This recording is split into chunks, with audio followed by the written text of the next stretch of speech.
এখন আমি আপনাদের সাথে শেয়ার করছি সম্পূর্ণ নিরামিষভাবে করে নেওয়া 1.5 পাউন্ডের একটি নিরামিষ কেক। নিরামিষ এই কেক ডেকোরেশনটি দেখে নেওয়ার জন্যে কোনো প্রকার স্কিপ্ট না করে সম্পূর্ণ ভিডিওটি আমার সাথে থেকে দেখে নিন। সম্পূর্ণ নিরামিষভাবে পিকচার দিয়ে এই নিরামিষ কেকটি করে নিয়েছিলাম। এই কেকটা কিন্তু আমার অর্ডারের ছিল না, এই কেকটা আমার ভাতিজির জন্মদিনের কেক ছিল। এর জন্যে পিকচার দিয়ে নিজের মন মতন করে কেকটা করে নিয়েছিলাম।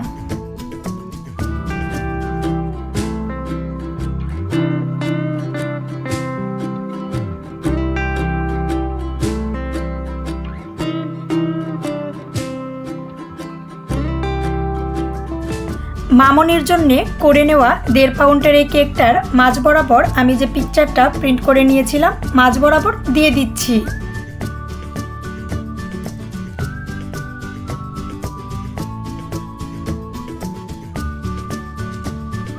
পিকচার সেট করে দেওয়ার পর সমস্ত কেকের চারদিকের বর্ডারটা আমি একদম ক্রিমের সাথে অল্প পরিমাণে কালার মিশিয়ে ক্রিম দিয়ে সুন্দর করে চারদিকটা কমপ্লিট করে নিচ্ছি।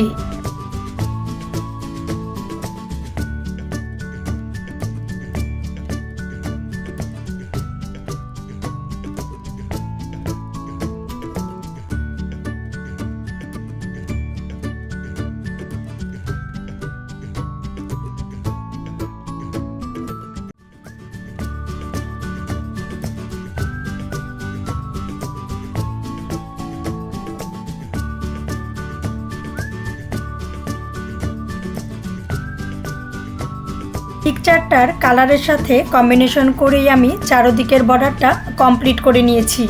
একই কালারের ক্রিম দিয়ে আমি নিচ দিকের বর্ডারটাও কমপ্লিট করে নিয়েছি।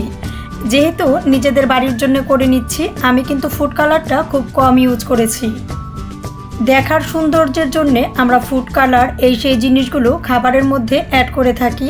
যতটা সম্ভব এগুলো অ্যাভয়েড করা উচিত, তো তারপরও দেখতে ভালো লাগে এর জন্যে অল্প পরিমাণে ফুড কালার দিয়ে কেকটা আমি সম্পূর্ণভাবে কমপ্লিট করে নিয়েছি।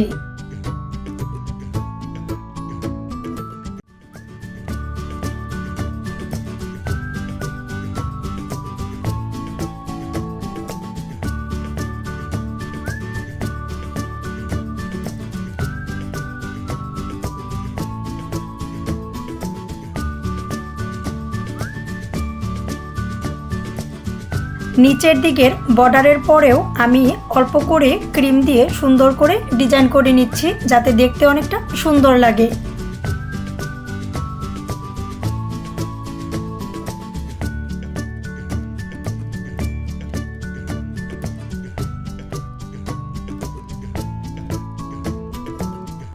একই রকমভাবে উপরের দিকেও আমি কিছুটা ক্রিম দিয়ে সুন্দর করে কভার করে নিচ্ছি।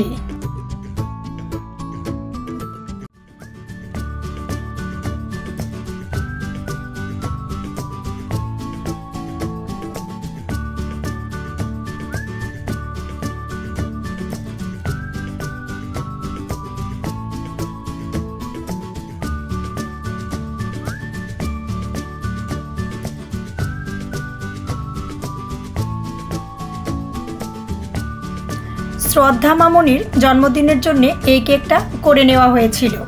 সবাই মামনিকে আশীর্বাদ করবেন, আর কেকটা দেখে কেমন লেগেছিল অবশ্যই কমেন্টস করে জানিয়ে দিবেন।